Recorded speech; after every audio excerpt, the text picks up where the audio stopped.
एक दिन भगवान बुद्ध एक सभा में प्रवचन दे रहे थे। वहाँ उपस्थित सभी लोग भगवान बुद्ध के प्रवचनों को बड़े ध्यान से सुन रहे थे। तभी सभा में से एक व्यक्ति खड़ा हुआ और बोला, मुनिवर, मैं बहुत बड़े संकट में हूँ। मैं रोज़ दुखी रहता हूँ क्योंकि मुझे लगता है मैं आज तो खुश रह लूँगा, पर मेरे कल का क्या होगा। ये कल की टेंशन मुझे आज भी खुश नहीं रहने देती। क्या इसका कोई उपाय है? भगवान बुद्ध मुस्कुराए और बोले, ये सत्य है, हर दुख का निवारण होता है। तो व्यक्ति बोलता है, वो कैसे मुनिवर? भगवान बुद्ध बोले, मैं तुम्हें एक कहानी सुनाता हूँ, इसे ध्यान से सुनो। बहुत समय पहले की बात है। एक जादूगर लोगों को जादू दिखाता और हंसाता।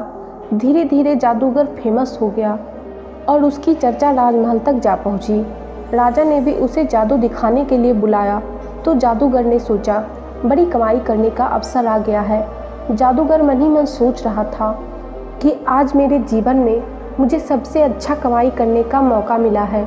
मैं राजा को कोई अच्छा जादू दिखा दूंगा और एक अच्छा सा इनाम जीत लूँगा। यही सब सोच ही रहा था कि तब तक वो दरबार पहुंच जाता है। दरबार पहुंचते ही वह जादूगर सोचने लगा कि आखिर कौन सा जादू दिखाऊं। सारे जादू तो मैं दिखा चुका हूँ, आज कुछ नया करता हूँ। और जादूगर ने राजा का मुकुट ही गायब कर दिया।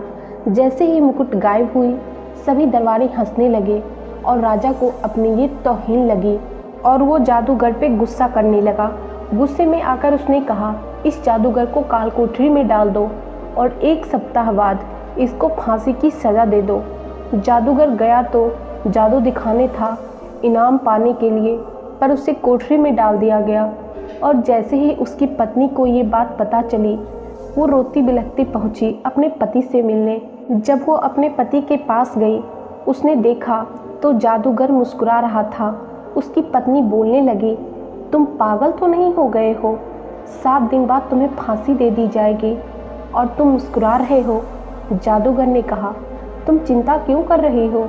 अभी तो 7 दिन का समय है। अभी मुस्कुराओ, खुश रहो, सब ठीक हो जाएगा। ये बात सुनकर पत्नी को लगा कि यह पागल हो गया है, मौत को सामने देखकर बौखला गया है। यह सब देखकर और सुनकर उसकी पत्नी वहाँ से चली गई। वह उसे रोज़ मिलने आती और वह रोज़ कहता, आज 5 दिन बचे हैं, आज 4 दिन बचे हैं, आज 3 दिन बचे हैं। और अंत में फांसी का दिन आ गया और राजा आखिरी बार घोड़े पर सवार हो जादूगर से मिलने गया। जैसे ही जादूगर ने राजा के घोड़े को देखा तो उसके दिमाग में एक आइडिया आया। जैसे ही राजा उसके पास पहुँचे तो जादूगर जोर जोर से रोने लगा। तब राजा बोला, उस दिन तो मेरा मुकुट गायब कर रहा था, जादू दिखा रहा था, और आज फांसी का दिन आया तो रो रहा है। तब जादूगर ने कहा, नहीं महाराज, मैं मरने से नहीं डर रहा। मरना तो एक दिन सबको है।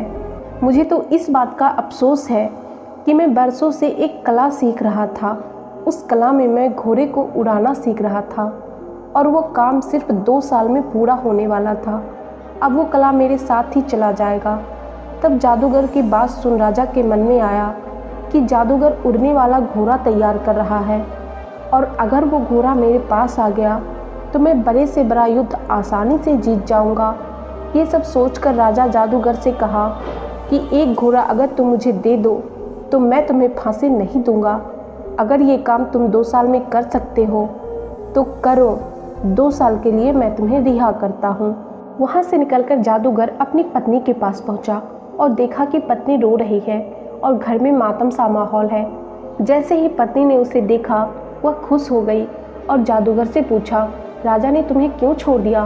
तब जादूगर ने कहा, एक शर्त पर छोड़ा है, मुझे 2 साल में एक उड़ने वाला घोड़ा देना है। यह सुनकर पत्नी फिर गुस्सा होने लगी और बोली, तुम पागल तो नहीं हो गए हो? ये फिर कैसा वादा करके आए हो? कहाँ से लाओगे उड़ने वाला घोड़ा? ये तो हो ही नहीं सकता। तो जादूगर ने कहा, ये तो मुझे भी पता है कि ये नहीं हो सकता, पर 2 साल का जो समय मिला है उसे हम खुशी से जी सकते हैं। समय निकलता गया और 2 साल बाद राजा की मौत हो गई। कहानी जब खत्म हुई तो महात्मा बुद्ध बोले, हर चीज़ का निवारण हो सकता है अगर शांति से काम ले तो हर समस्या का समाधान जरूर मिलेगा।